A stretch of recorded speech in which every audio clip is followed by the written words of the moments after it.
Hey, what's up everyone and welcome to Daily Code Buffer. In this series of scalable thinking, we are going to learn about the GeoHash and geospatial indexing in this video. So in the previous videos, we have already learned about the queries and how we can use queries for geospatial searches. And in this section, we'll understand the different algorithm that is the GeoHash and how we can use GeoHash in geospatial searches. So let's take a quick look around the world map over here. So here you can see that this is the world map. And this world map is divided into longitude and latitude. So if I take the example here, so the line going from this point to this point, this is your longitude, this goes via the Greenwich UK, and there is one more line, this goes via the equator, that is your latitude. Okay, so this is how the world is divided. It has a latitude, it has a longitude and a latitude. So what happens is the line above the equator, that is your north, below it's the south, and it is divided into 90 degrees. So this will be your 90 degrees section as a north, this will be your 90 degrees section as a south, and horizontally it is divided as a 180 degrees.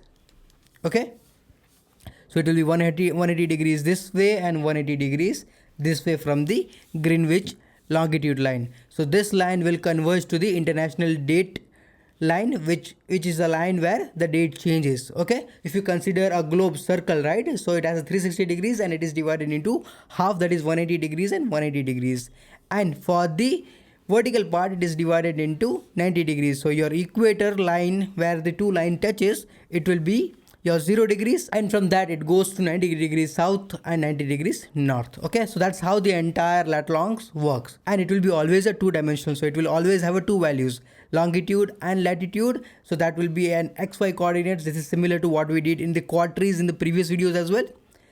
Now as we have two values, those two values will be your long values. Okay, so it will be a floating pointers value, and it will be from positive to negative values. So suppose if I have to take some point here, okay, some point in India here, so it will have some values between this range, okay, this range. So it will be a 90 degrees here, and whatever the angle comes in between, okay, that's the angle that has been identified. Same goes with the latitude as well. If it go with the any other value here, the same goes with the same thing. You will have two values lat long. If I go something on United States, something on Brazil, every time I will have two values. Now if I want to store this data in my database, what I can do is I can store the data based on the latitude and longitude. So I can have the location table, and within the location table I can add the latitude value, I can add the longitude value, I can add the place name and all those information within the table. And whenever I want to search anything nearby, suppose I want to search all the restaurants nearby Delhi, okay, so what I will do is I can go throughout this section, okay, I can search within this section. Now whatever the data comes within this line, right, this radius I want to search. So now to calculate the radius from the point which is given, so that like suppose I want to take 1 kilometer of radius or 2 kilometer of radius, so what I have to do is I have to find all the data from the table. So I have to take all the data within that range, okay, and I have to search against this lat long values. Okay, so suppose lat long values is with 28 degrees north to something like 60 degrees to 60 degrees, okay, and if I have to search within the 2 kilometer of radius, then what I have to do is I have to have the 2 kilometers radius adjusted to it, which would be a very complex query on this table, and I have to search all the records. And now as these are floating pointers values, the precision would also be different, okay, based on how the location is been saved. And what you will have to do is the entire table will be scanned through this, and you will get the data, and it will not be efficient search for your table as well. The more optimization you can do is you can have the indexes on this lat long values to search the data, but that would still not be that much optimized to fetch the data. So here you can see that for searching the data you can do latitude and longitude, add those values in your database and you can search against it, but that would not be efficient enough to search the data. Okay, do we have anything better than this? Yes, we can use the GeoHash instead of lat long. So what we are trying to do is, rather than this two-dimensional values, two values, latitude and longitude, I want to combine those two things and create a one value that represents that particular location. Okay, that's what I'm trying to do. So what we will try to do is get those two values, lat long, pass into some hashing function or divide some data into hashing function and get a GeoHash value and store this GeoHash value in my database so that whenever I want to search the data, I can search against that GeoHash values. Now let's see how this GeoHash values is been created. Okay, so as we already seen that how the world map works and how the latitude and longitude is been divided and how the data has been created for any of the particular location based on the lat long. Now let's see how that values can be converted into GeoHash and how we can create the data. Now consider this is a world map that we have, and now with this world map what we are trying to do is we are trying to divide this map into smaller units so that whenever we want to have a particular location we can get it. This is a similar thing that we did in the quarters as well, where we divided the world map into 4 quadrants and each quadrants we tried to divide further to make sure that we are getting smaller and smaller distances to fetch the data. This is a similar concept here where we will try to divide the world map into smaller and smaller parts to it so that we can get the granularity and get the exact distance out of it. So consider this is the entire world map, and if I want to divide this world map into different parts, how I can do is I can divide this way. Suppose I can divide into 4 quadrants, not a 4 quadrants, 4 parts. Okay, and what I will do is I will assign values to it. Okay, suppose I am assigning everything as a binary number here. Okay, so suppose I am assigning everything on the left as 0, everything on the right as 1, everything on the top as 0, everything on the bottom as 1. Okay, so now you can see that now I have divided my world map into 4 different values.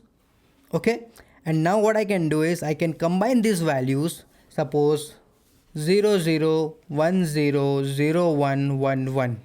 Okay, and get this binary value and convert this binary value into base 32 value. So this would give me some value. Okay, suppose it gave me value 9. Okay, so now you can see that this entire my world map, I can represent that entire world map that will be with one single character. Okay, now if I want to further divide this, then what I can do is I can further divide this into again small chunks. So suppose I am dividing this into again chunks. So let me just divide this. Okay, now what I will do is I can divide this again into 4 chunks. So how it will be look like, again the concept will remain the same. Everything on the left will be 0 0, everything on the right will be 1 1, everything on the top would be 0 0, everything on the bottom would be 1 1.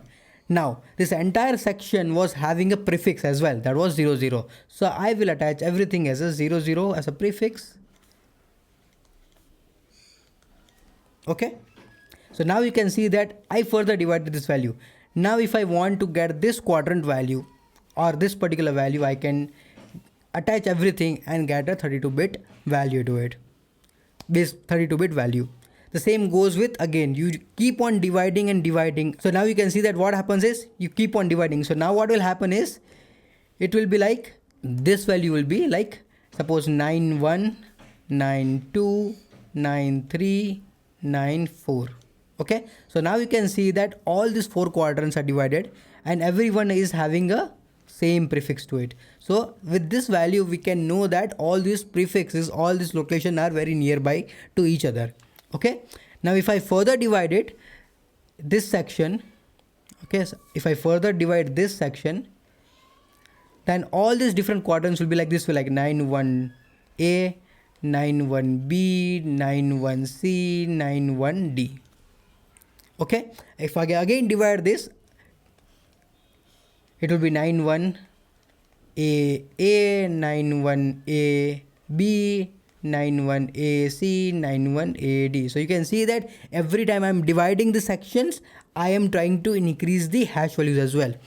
Okay, so hash value will range from 0 to maximum of 12. Maximum of 12, that means you will have the precision location to centimeters. Okay, so generally when we are working with this geohashing, the sweet spot would be 7 to 8 characters. So between those two distances, between those two character values, you will get the maximum amount of precisions. If you want to go deeper, you can go deeper as well till 12 digits. So you can see that whenever we are working with a GeoHash, the number of characters that we include to create the values, that will define the precision as well, like how much precision that we want to get. When we are working with the latitude and longitude, we do not have that precision. It is by default precise values that we are getting, and we have to work with that only. But when we are working with the GeoHash, when we are converting those values, we can have our own precision defined based on how we want to define. Because suppose if you want to search a businesses in a New York area, it will be very much crowdy, right? So at the time, the precision value can be different than if you are searching in a village or a town. So that precision we can handle according to the situations and requirements. So this is how the entire GeoHash algorithm works. Now, if you want to search anything, how we can do? Let's see that as well. Okay, so consider this is my world map over here. And what I have to do is I have already divided into different pieces. Okay, so I have already divided. Consider I have multiple divisions already done.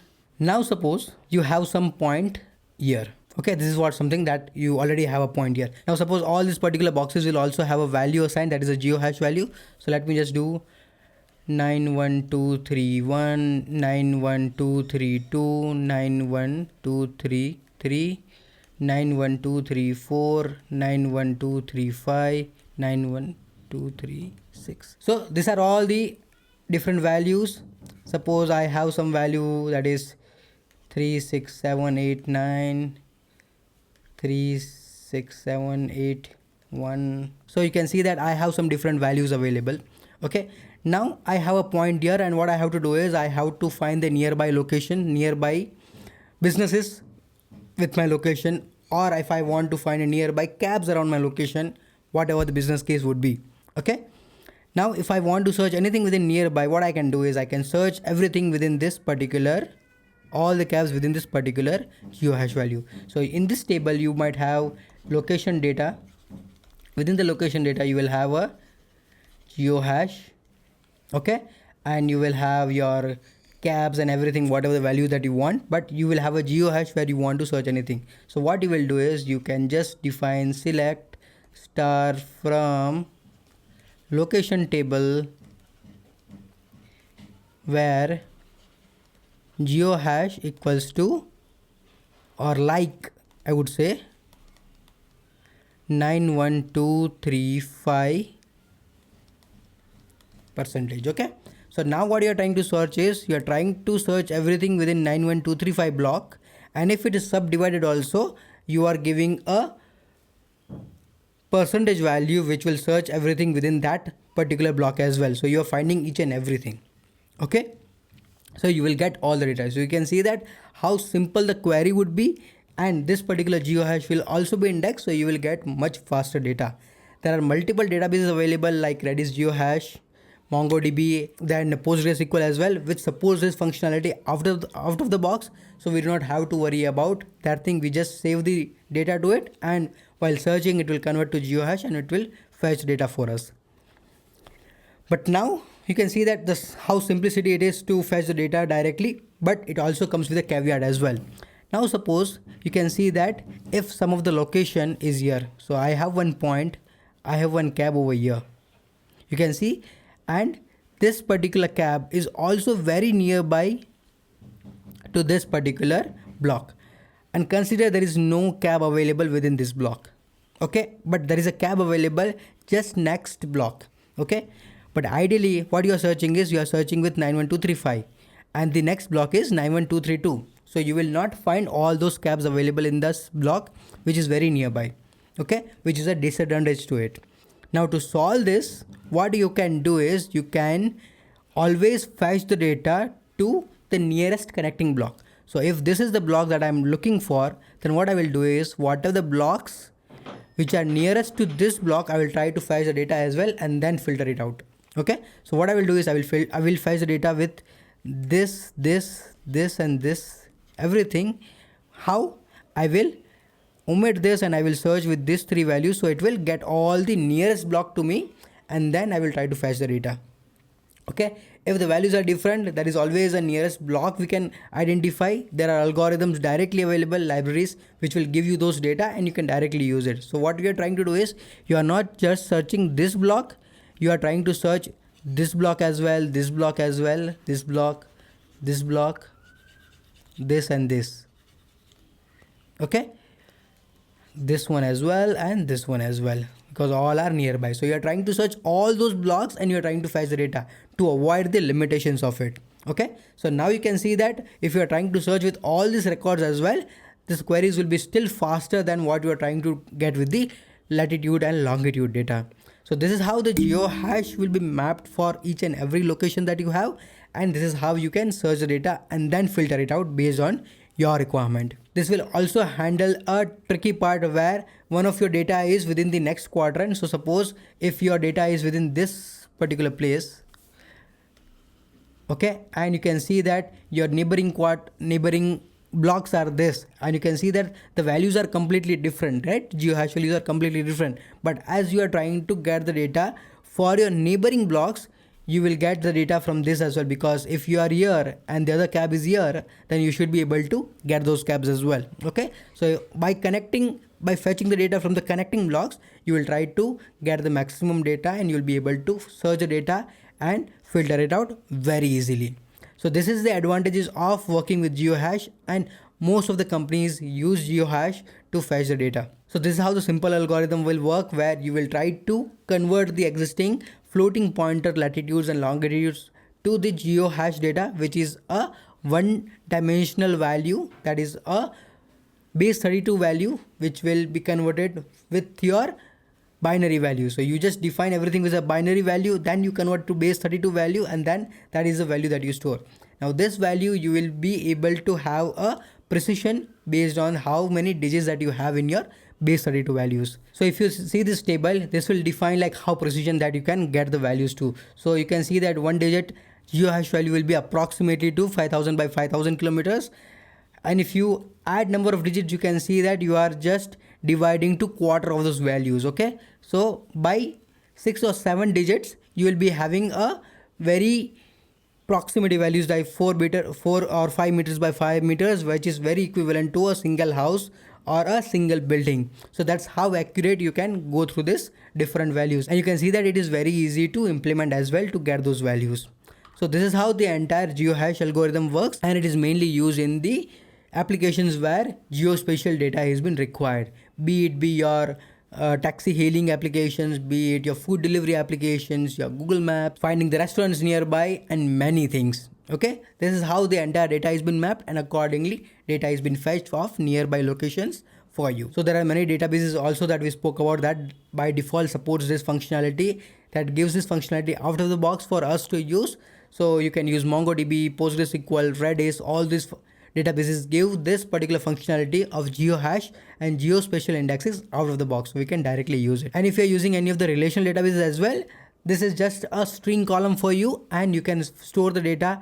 The only thing you have to do is you have to do those calculations manually for converting your precise location to the GeoHash values, and you can store in your database. And you also need to make sure that you are handling those little bit of error rates, floating pointer numbers in your applications. So this can also be implemented using the relational database, where you need to make sure that you are handling those creation and decrypting your GeoHash values. So what I have done is I have created a simple GeoHash class over here, which will help you to get the GeoHash values based on the location that you have added. So you can see that this is a GeoHash class that I've added. What I'm trying to do is I've defined a base 64 string here that will be from 0 to 9 and B to Z. Okay, all those characters, and according to these characters your values will be created.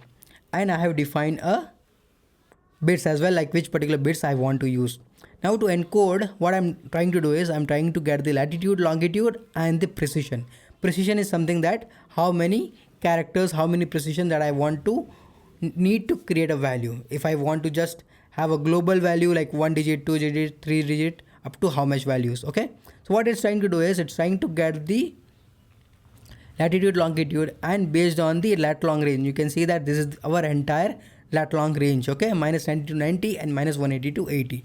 Based on these two values, what it is trying to do is it is trying to loop through it, and every time what it's doing is it is dividing the latitude and longitude to go through more precision values. So every value will be divided, and for all the bits available it will identify a single character, and then it will move to next character until you hit the precision value. Once you hit the precision value, that's when you will try to get the value. And every time what it will check is it will check to go near to this lat long whenever you divide. Okay, so you can see this is a simple logic. Every time it is dividing the values and getting the data. Okay, so if we run this, you can see that this is the lat long value that I have given for Bengaluru, and based on this lat long it will try to create a GeoHash for us. So let's run this application, and you can see that based on the lat long it has created a GeoHash value for us. Okay, and I have also created a GeoHash decoder.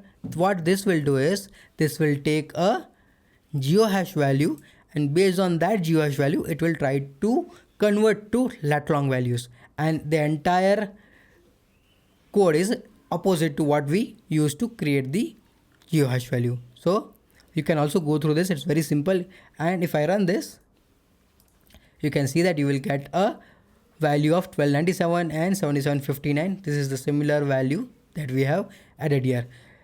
As I told you earlier, that you need to make sure that whenever you are working with GeoHash functions by yourself, while you are implementing yourself, you need to make sure that you have to handle this floating pointer precisions as well for you. There are different libraries also available by default that can help you to get these values. So I have implemented that as well. You can see this is a CHHSR library, and this allows to generate the GeoHash and decode the GeoHash values directly. So you can see that what I'm doing, I'm giving a Bengaluru location here, lat long, and there is a direct GeoHash with character precision, like you pass latitude, longitude and number of characters, number of precisions that you need directly, and to get the GeoHash string from the hash value, decode it, and you get the floating pointers, your latitude and longitude values. Okay, so you can see that these are the two functions directly available within the library to get the data. If we run this, we will get the similar kind of data. You can see that this is similar GeoHash and the similar latitude and longitude values. So either of the things you can use. If you want to use relational database and you want to have a control of creating GeoHash by yourself, you can do with similar kinds of algorithms and libraries. If you want to keep everything onto your database, then you can use the databases that provides GeoHash functionalities by default. That is also a viable options. So these are the different ways that we can implement geohashing and geospatial indexes in our application whenever we want to work with the geospatial data. I hope this was useful for you to understand how the GeoHash and geospatial indexes work, and how the different companies working with the geospatial data maps your data, and how it is able to search nearby cabs, nearby hotels, restaurants and nearby locations, businesses for you. So that's been it in this video. Whenever you have been asked about the system design interview questions where geohash algorithms or geospatial data has been involved, having this information will really help you to identify the edge cases to cover in your system design, and it will also help you when you are working with some of the designs for your own as well. So that's been it in this video. If you have any questions regarding any of the things that we have covered in the GeoHash, then do let me know in the comment section below. We can have a discussion there as well. And if you like this video, give us a thumbs up and subscribe to my channel for the upcoming videos. Your like and subscribe helps me and motivates me a lot to create all such kind of videos. So I encourage you to like the video and share with your friends and colleagues. I will see you in the next video. Till then, happy coding. Bye bye.